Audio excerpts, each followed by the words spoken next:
Listen, uh, I I did a first video. I was trying to post it up on YouTube, Facebook. I couldn't for some particular reason. Every time I did try it, I just couldn't. You know. Uh, the truth of the matter is, I think right now, everybody or anyone that has an idea, you ought to share with others. You know, because it's a matter of death and life. And from what I'm looking at, I truly believe that we are way behind. The number you're looking at is not even as near as the people that are truly infected. You know, I have been watching the people's behaviors because I'm concerned. I'm concerned because anything that could affect you, it should be a problem to anyone. And that's where I stand. You know, normally I've learned to try to mind my own business.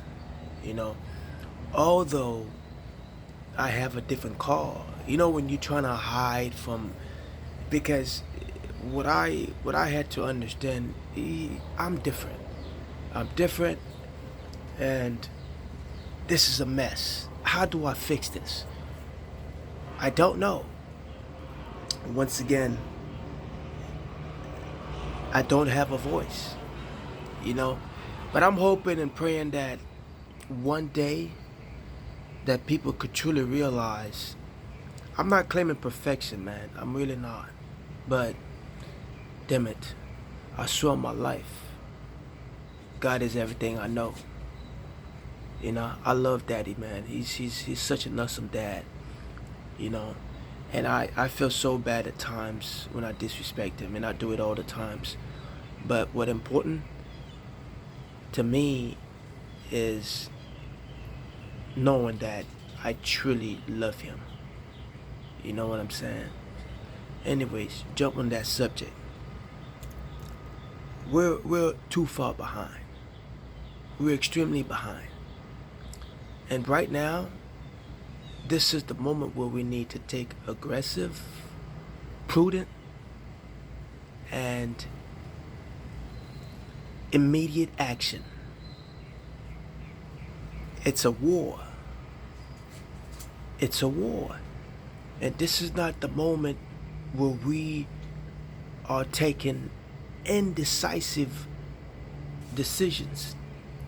It must be very precise, very delegated,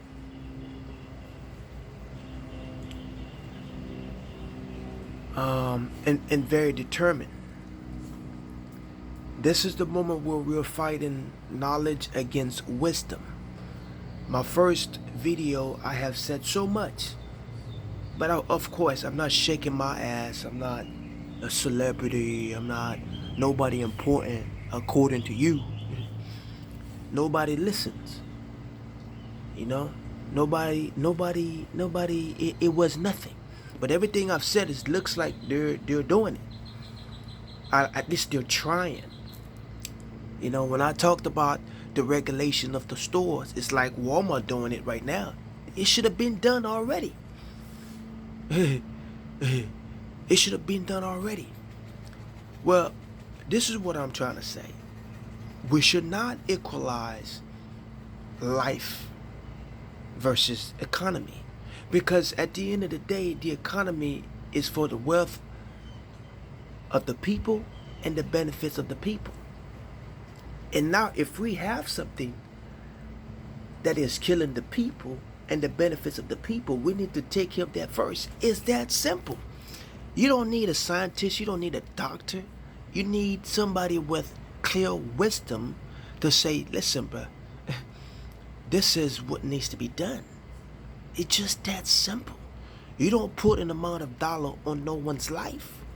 And especially, not to mention, the people that are dying are the people that put this country where it's at.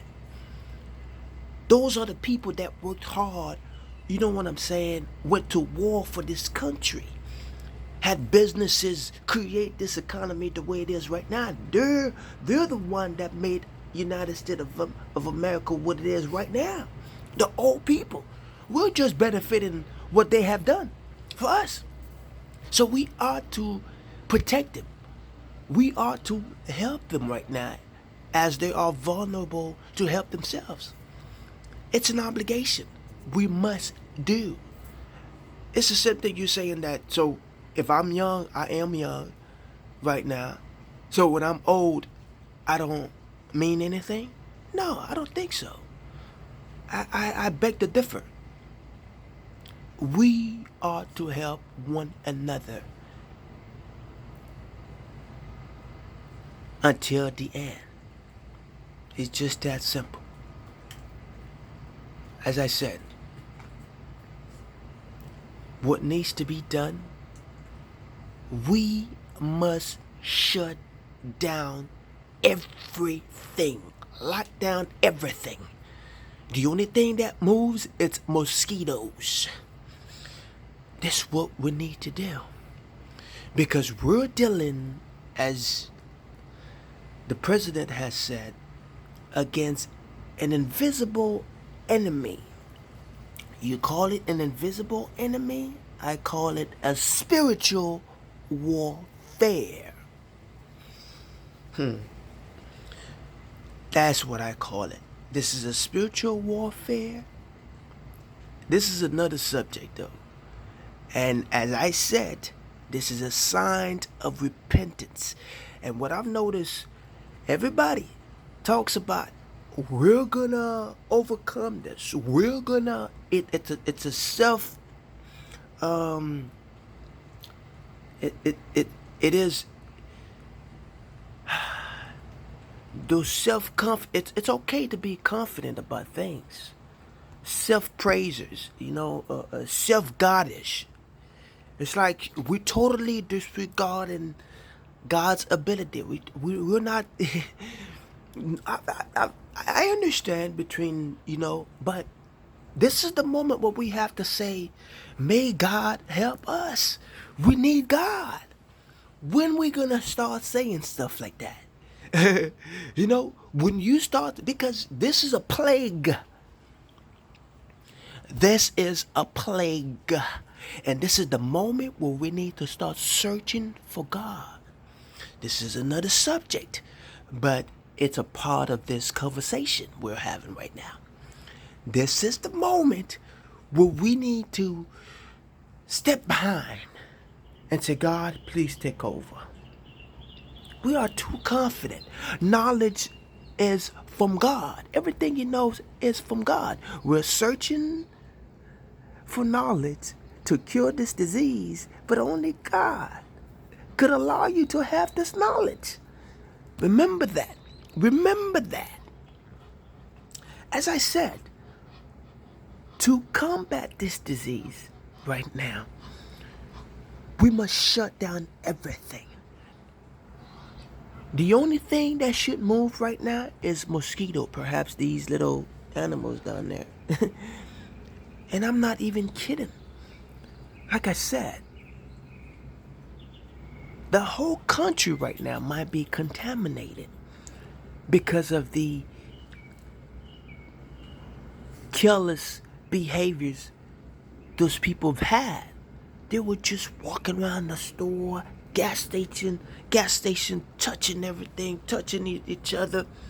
You know what I'm saying? Just disregarding the situation. I've seen it. I was watching it. And I was so afraid. And when I was walking around with my mask, my gloves, people were just staring at me like I was some sort of an alien, bro. Like, what, this guy's a clown. But this disease, it is an airborne disease. It's an airborne illness. It is a respiratory infection, respiratory disease. Anybody could catch it. If it's up in the air, you within that dimension, you could catch it. It's that contagious. It is extremely infectious. But nobody gets that. And how do we combat that number? You see, I could assure you could multiply that number by 10. By 10. Write down everything. And that's how we would. And to me, as I said, this could possibly be the only way for us to fight this monster. Once we write down everything, that money we're giving away, as I've said, I was trying on my last videos, I couldn't put it out. Don't give this money to us, right? What the government should do, it should utilize the Defense Production Act for every institutions to stop collecting payment from all of us. Once you do that, you now stabilize your economy. You mobilize your economy. All we're gonna have to do, just go back to where we left off. Once you ordain people or those institutions, if you have car notes, you know what I'm saying, rent, this is a crisis. Everybody should play their part, and this is where the moment everybody should play their parts. If you ordain all these institutions, okay, this is a crisis, we need to try to figure this thing out, okay, nobody shall collect nothing.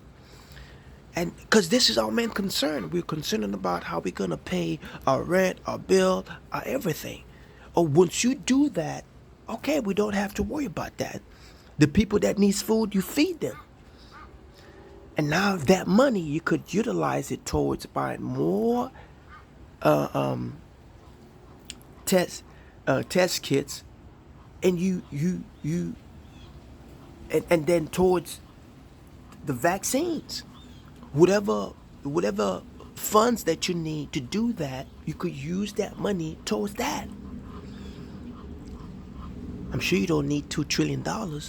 I don't know. I really don't know how much we need. That's the honest truth. You know?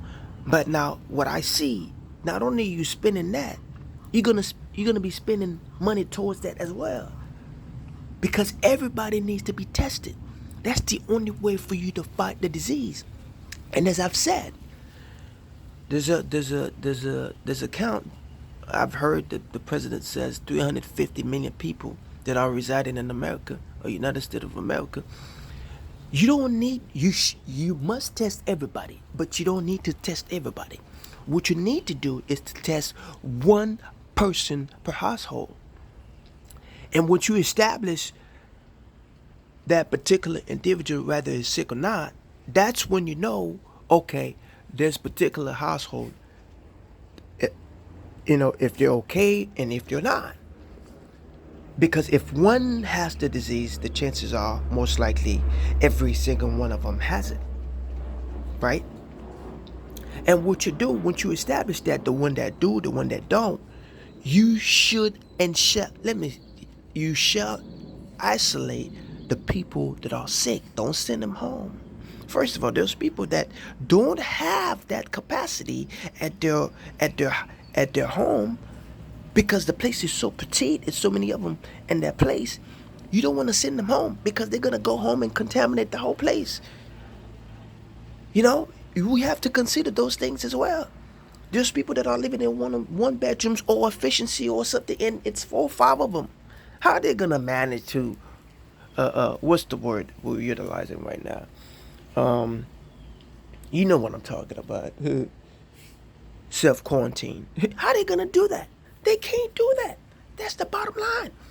So the government should have dedicated places for those people and isolate them, monitoring them until they get here properly, completely, before you release them back to society. Okay? And before we open again, we need to decontaminate the whole country.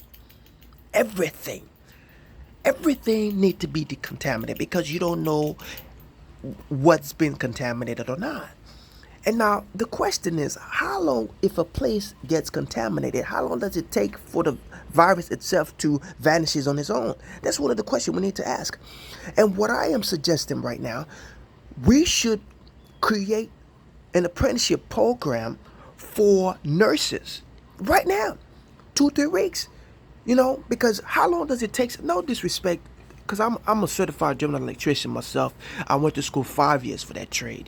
But what I realized, it really only after 2 3 months, I was already an electrician. What I'm saying is, with these type of program, but because I'm afraid we're not gonna have enough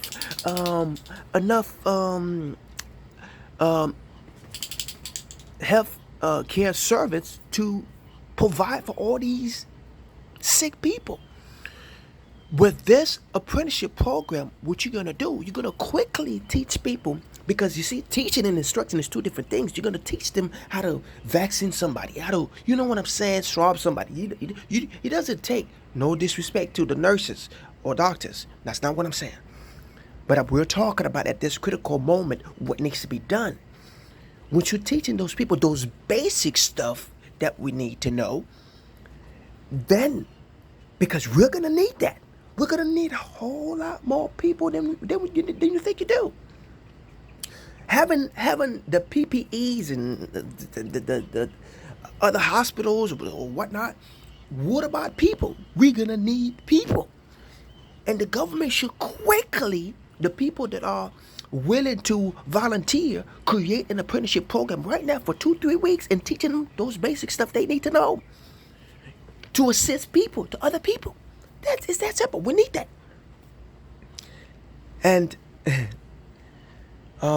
like that, once you establish that, that's when, once you decontaminate and the people that are not sick, that's when you could sectionize reopening the country. The one that are not sick, you decontaminate that particular section completely. That's when you could say, okay, that group could go there and and work or whatever. Excuse me, or whatever it is. Until then, I am afraid. I am afraid it's impossible. I am afraid it's impossible. We all need to play our part, most importantly, right now. Like I said, great ideas, great. If you could donate, you shall do that. Okay? Whichever way you can. It's an obligation, it's a must, it's a war. We should all play our parts. It's that simple. I'm gonna try to download this video. Hopefully people listen to it. And hopefully they share this video, of course. Let's see what happens. Yeah. Alright.